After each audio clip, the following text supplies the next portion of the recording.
Bonsoir à tous et bienvenue. Voici les titres.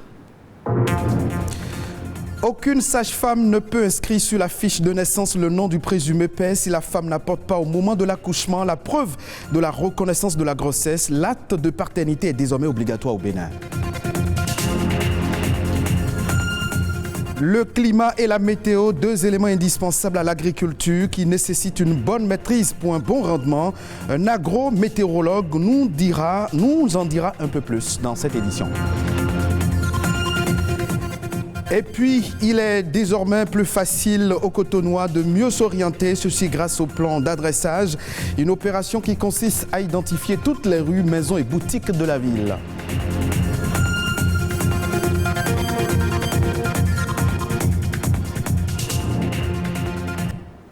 C'est un sujet qui fait couler depuis quelques jours beaucoup d'encre et de salive.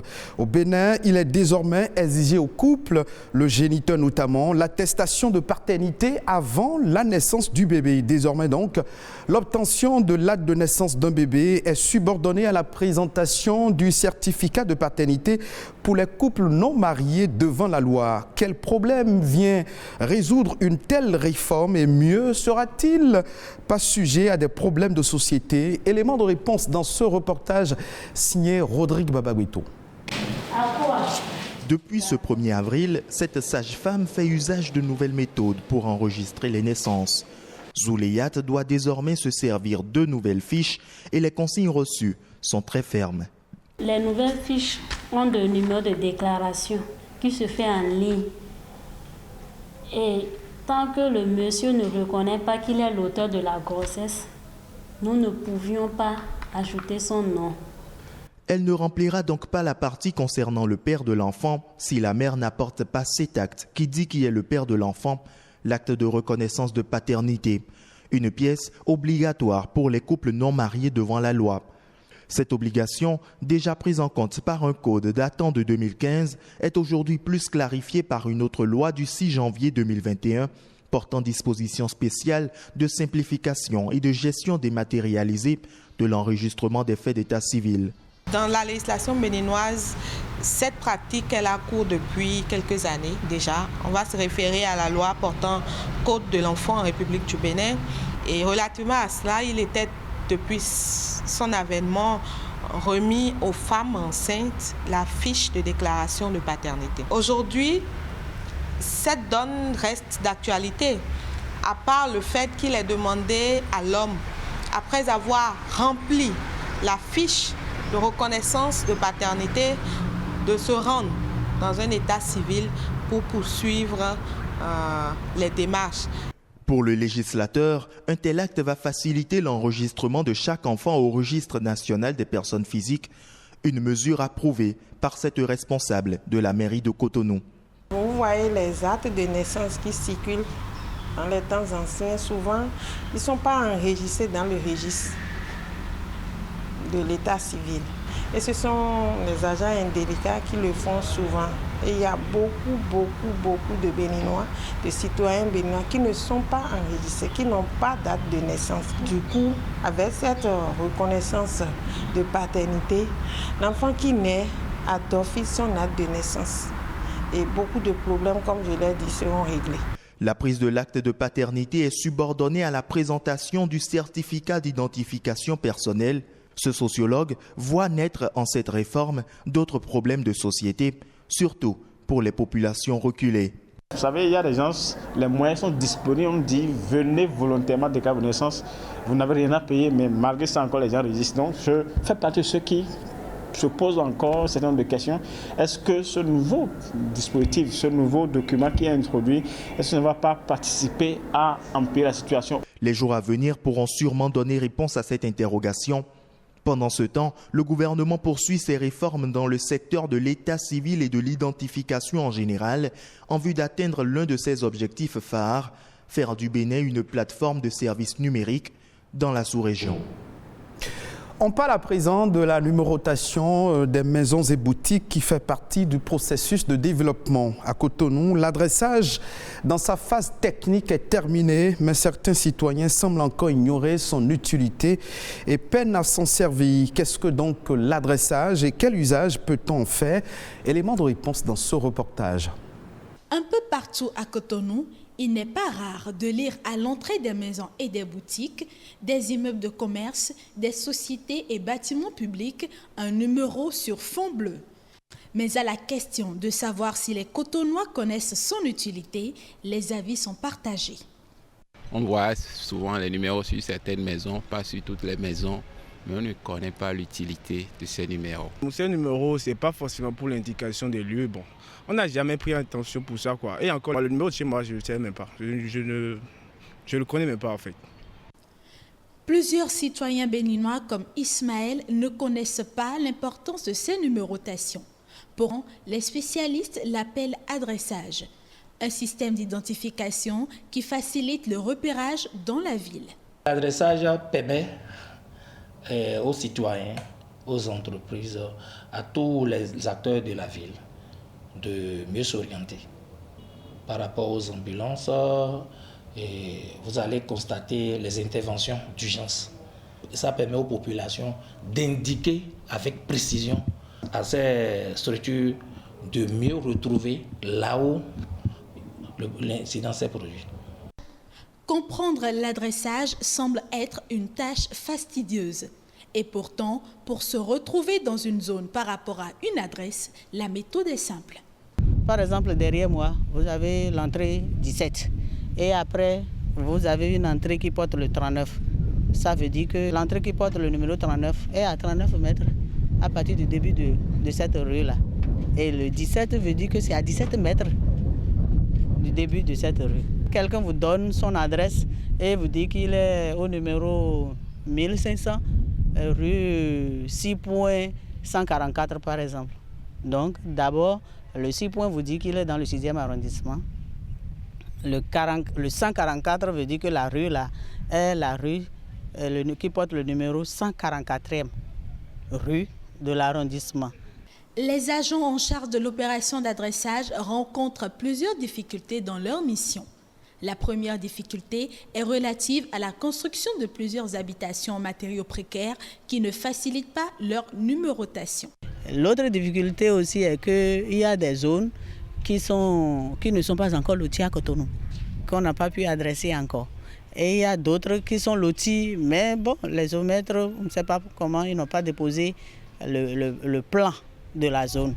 Parce que n'oubliez pas que l'adressage vient se fixer sur le plan foncier. Quand la maison n'est pas clôturée, on ne donne pas. On ne donne pas pourquoi? Parce que ça va nous faire un gaspillage de matériel.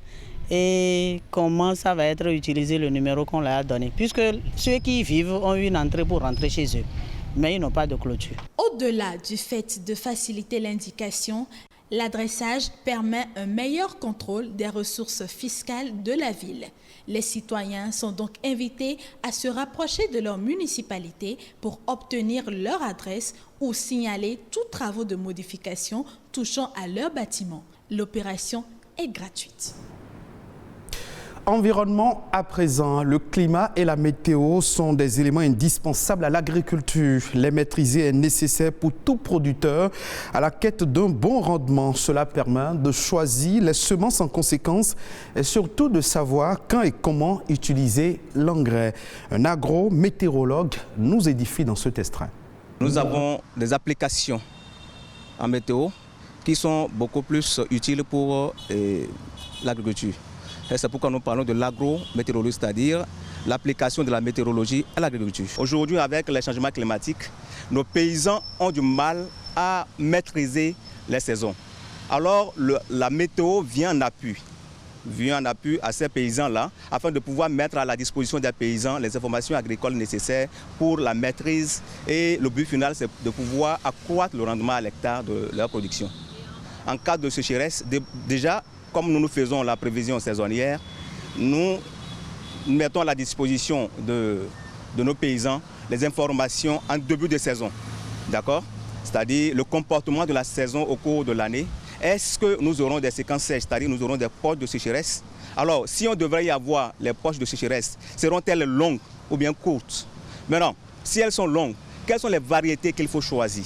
C'est là où c'est important ça. Donc nous conseillons aux paysans de faire le choix des variétés qui résistent mieux à la sécheresse. Ça c'est un. En dehors de cela, lorsque la saison démarre, nous on calcule ce qu'on appelle l'ETP, c'est-à-dire l'évapotranspiration potentielle, qui vous permet, c'est des termes techniques, qui permet de pouvoir évaluer la quantité d'eau qui est disponible pour que la plante puisse exploiter. D'accord? Et lorsque nous calculons ce paramètre qui est l'ETP, ça nous permet de dire aux paysans que la plante est en train de traverser une période de stress hydrique, c'est-à-dire que la sécheresse. Donc, vous le conseillez par exemple de ne pas mener certaines pratiques, de ne pas reprendre l'engrais pendant cette période afin de pouvoir permettre à la plante de résister face à la sécheresse. Autres informations au plan international dans cette édition. Émile Azokota nous propose une compilation des faits marquants de l'actualité internationale.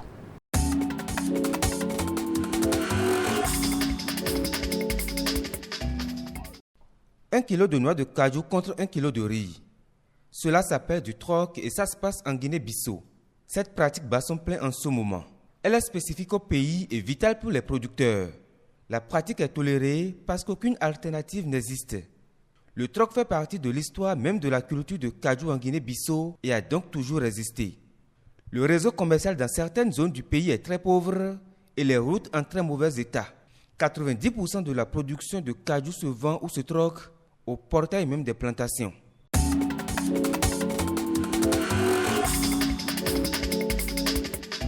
En République démocratique du Congo, le principe du monopole d'achat du cobalt artisanal accordé à l'entreprise générale du cobalt EGC divise les coopératives minières artisanales dans la région du Katanga. Pour les unes, ce principe risque de les étouffer. Pour les autres, ce monopole de l'ECG, une entreprise publique, permettra d'assainir la chaîne d'approvisionnement de ce minerai stratégique. Il reste aux exploitants artisanaux 5 mois pour se conformer à la loi. Cette entreprise publique, créée en novembre 2019, aura désormais le monopole d'achat du cobalt artisanal. C'est près de 20% de la production globale du cobalt de la RDC et près de 2 millions de Congolais vivent à ce jour de l'exploitation artisanale du cobalt. EGC entend disposer un montant de 7,5 millions de dollars, soit environ 4 250 millions de francs CFA par semaine pour l'achat du cobalt. Selon le ministère des Mines, toute la production artisanale du cobalt devra passer par le centre de négoce construit à Kolwezi afin d'en assurer la traçabilité. Depuis la découverte du variant sud-africain à Madagascar, le taux de contamination est à la hausse. Environ 11 500 cas positifs et 200 décès par mois sont recensés selon les